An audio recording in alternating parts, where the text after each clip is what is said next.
Assalamualaikum warahmatullahi wabarakatuh. Kami dari kelompok 2, kelas 12 IPS 1, SMA Negeri 1 Cigombong, dengan anggota kelompok yang pertama Aulia Ramatullah, yang kedua Vivi Nur Fitri Zakia, yang ketiga Isma Dunda, yang keempat Muhammad Al-Ghifari, yang kelima Raihan Ramadan Putra, yang keenam Rismawati, yang ketujuh Sebastian Fadli, yang kedelapan Siti Nur Ajijah akan mempresentasikan tentang tahap pencatatan akuntansi pada perusahaan dagang. Materi yang akan kami bahas yaitu pengertian jurnal khusus, macam-macam jurnal khusus, pengertian jurnal, pengeluaran kas, bentuk kolom, dan cara pengisian setiap kolom, dan yang terakhir yaitu contoh soal jurnal pengeluaran kas. Dalam perusahaan dagang, pencatatan ke dalam jurnal dibedakan menurut transaksi yang sering terjadi. Jurnal tersebut biasa disebut dengan jurnal khusus. Lalu apa sih jurnal khusus itu? Jurnal khusus adalah jurnal untuk mencatat transaksi yang dikelompokkan sesuai jenis transaksinya. Jurnal khusus dibuat untuk memudahkan pencatatan transaksi yang sering terjadi sesuai dengan jenisnya. Dalam buku pengantar akuntansi 1, pendekatan siklus akuntansi, terdapat 4 macam jurnal khusus dalam perusahaan dagang, yaitu yang pertama, jurnal pembelian, yang kedua, jurnal pengeluaran kas, yang ketiga, jurnal penjualan, dan yang terakhir, jurnal penerimaan kas. Jurnal khusus yang akan kita bahas kali ini adalah jurnal pengeluaran kas.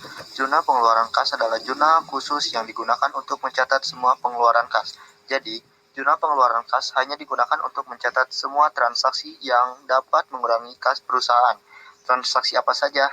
Misalnya, pembayaran utang dagang, membayar gaji karyawan, membayar pembelian barang dagang secara tunai, dan lain-lain.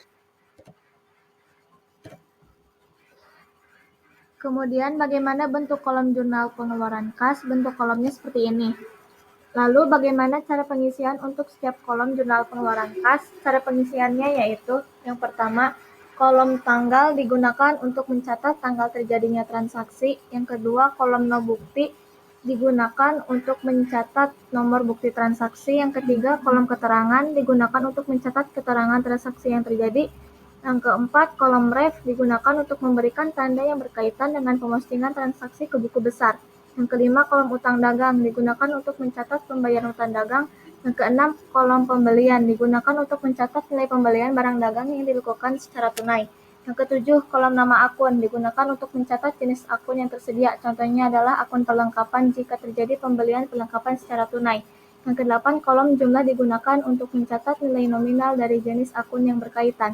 Yang kesembilan, kolom kas digunakan untuk mencatat nilai uang tunai yang dikeluarkan. Dan yang terakhir, kolom potongan pembelian digunakan untuk mencatat nilai potongan pembelian yang diterima atas transaksi pembelian barang dagang. Contoh soal jurnal pengeluaran kas. Transaksi yang terjadi pada UD Medan Jaya selama bulan Juli 2018 adalah sebagai berikut. Bulan Juli tanggal 3 dibayar sewa toko untuk 1 tahun sebesar 6 juta dengan nomor BKK 021. Tanggal 5 dibeli barang dagangan secara tunai seharga 10 juta dari UD Mitra Santosa dengan nomor BKK 022. Tanggal 10 dibayar sebagian utang dagang pada UD Mawas sebesar 9 juta dengan potongan sebesar 3% dengan nomor BKK 023. Tanggal 11 dibeli barang dagangan secara tunai seharga 2 juta dengan nomor BKK 024. Tanggal 25 dibayar gaji karyawan sebesar 4 juta dengan nomor BKK 025. Tanggal 29 dibayar utang atas pembelian barang dagangan sebesar 6 juta dikurangi potongan 2% kepada UD Melati. Catatlah transaksi tersebut dalam jurnal pengeluaran kas.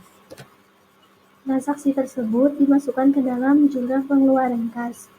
Bentuknya seperti ini. Yang pertama, transaksi tanggal 3. Dibayar sewa toko untuk 1 tahun sebesar 4 juta. Di sini di kolom tanggal masukkan tanggalnya yaitu tanggal 3, kemudian masukkan nomor buktinya yaitu BKK 021. Pada kolom keterangan masukkan keterangannya yaitu sewa toko. Pada sisi debit letakkan transaksi ini pada akun serba-serbi yaitu dengan nama akun biaya sewa dengan jumlah 6 juta. Lalu pada sisi kredit, masukkan pada kolom kas. Transaksi kedua yaitu pada tanggal 5. Dibeli barang dagangan secara tunai seharga 10 juta. Masukkan tanggalnya, lalu masukkan nomor buktinya pada kolom keterangannya yaitu pembelian tunai. Pada sisi debitnya yaitu pada kolom pembelian yaitu 10 juta. Pada sisi kreditnya masukkan di kolom kas yaitu 10 juta. Kemudian tanggal 10 dibayar sebagian utang dagang pada UD Mawar sebesar 9 juta dengan potongan sebesar 3%. Masukkan tanggalnya, masukkan juga nomor buktinya, keterangannya yaitu UD Mawar. Untuk sisi debit, transaksi ini masukkan ke dalam kolom utang dagang yaitu 9 juta. Pada sisi kreditnya, karena ini ada potongannya sebesar 3%, maka kita hitung dulu 3% dikali 9 juta, hasilnya adalah 270.000. Maka 270.000 itu dimasukkan kepada kolom potongan pembelian, yaitu sebesar 270.000. Lalu 9 juta dikurangi potongan yaitu sebesar 270.000 sama dengan 8.730.000. 8.730.000 ini diletakkan di sisi kredit yaitu pada kolom kas. Transaksi yang selanjutnya adalah dibeli barang dagangan secara tunai seharga 2 juta. Masukkan tanggalnya, masukkan nomor buktinya, lalu tulis keterangannya adalah pembelian tunai. Lalu di sisi debit, letakkan transaksi ini di kolom pembelian. Lalu di sisi kredit juga letakkan di kolom kas. Tanggal 25 dibayar gaji karyawan sebesar 4 juta.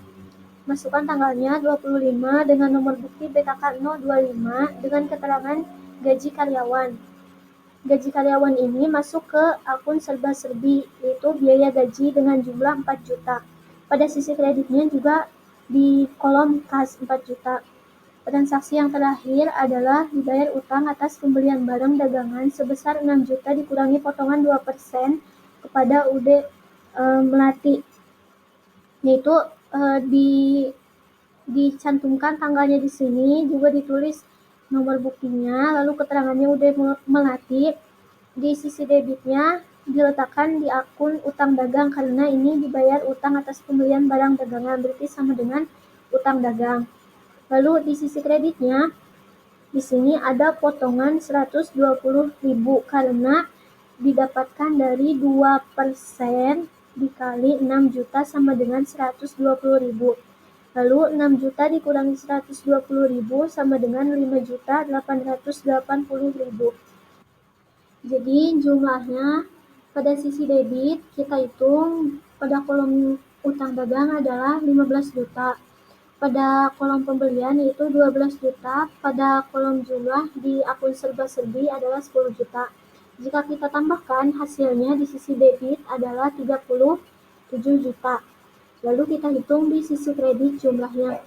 Ini yang di akun kas kita jumlahkan hasilnya 36.610.000. Lalu pada kolom potongan pembelian jika dijumlahkan hasilnya 390.000.